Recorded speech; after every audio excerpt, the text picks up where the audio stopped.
So capnometry, how the capnometry is able to identify how much the internal carbon dioxide is. There are actually two methods. So first principle was infrared spectroscopy. Another one is this color changing calorimetry. Okay. So capnometry, there are two principles. So first understand that one is infrared spectroscopy. Another one is color changing calorimetry. First, let me talk about this infrared spectroscopy. So infrared spectroscopy is, I hope all of you had listened to the video lecture on pulse oximetry also, right? So in pulse oximetry, we know, right? This is the finger. You keep the machine here. There is a light emitting diode which will emit two different types of light. This is the sensor which will absorb whatever light is received. So similar principle here also. Instead of two different lights, here there is only one light. That is infrared light alone will be emitted.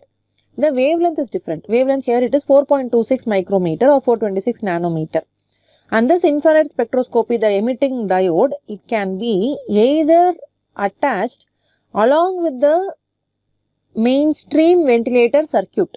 Okay, so this is the mainstream ventilator circuit. Here is the capnometry machine attached, or it is attached to the side stream. So there is a separate circuit which is going on, and that is the side stream capnometry. So it can be either mainstream or a side stream device. Mainstream device means only if the patient is intubated we can use, isn't it? So it is attached to the main circuit and only if the patient is intubated. But whereas here side stream device, even if the patient is under face mask oxygen and NRM, you can attach the side stream device, you will be able to measure the ETCO2. That is the advantage. Do you remember this Beer-Lambert principle? Same principle which we saw in the pulse oximetry. I am not going to repeat it here. So same principle here, it applies here also. So side stream capnography versus mainstream capnography is, mainstream is only for intubated patients, whereas side stream is for intubated and non-intubated patients. So here, because it is present in the side stream, there can be a slight delay in the display of the waveforms. You can measure the reading. And okay, one more drawback of the side stream device is that the tubing, that is a separate tubing has to go, so that can become blocked by water vapor or some secretions. But when it is attached in the mainstream, the sensor itself will be heated above the body temperature, so there is no problem of humidification or blocking by secretions. Okay, so I want you to understand that the capnography or the capnometer both have a mainstream or a side stream device. That's all. Yes.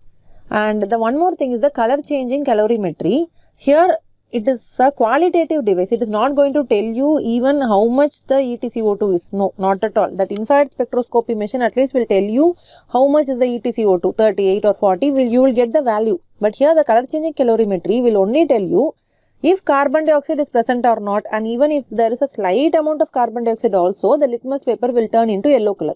Okay, so specially treated litmus paper, this is when there is carbon dioxide detected, it will turn into yellow. And to come back to the original color, it will take time. So for reusing also, it will take time. Okay, so this was previously used in anesthesia. Now I don't think people are using it. Okay, so in theaters it was used by anesthetist. Even if there is esophageal intubation also, sometimes it can come, the color can change because of a slight carbon dioxide. Okay, so it is not reliable at all.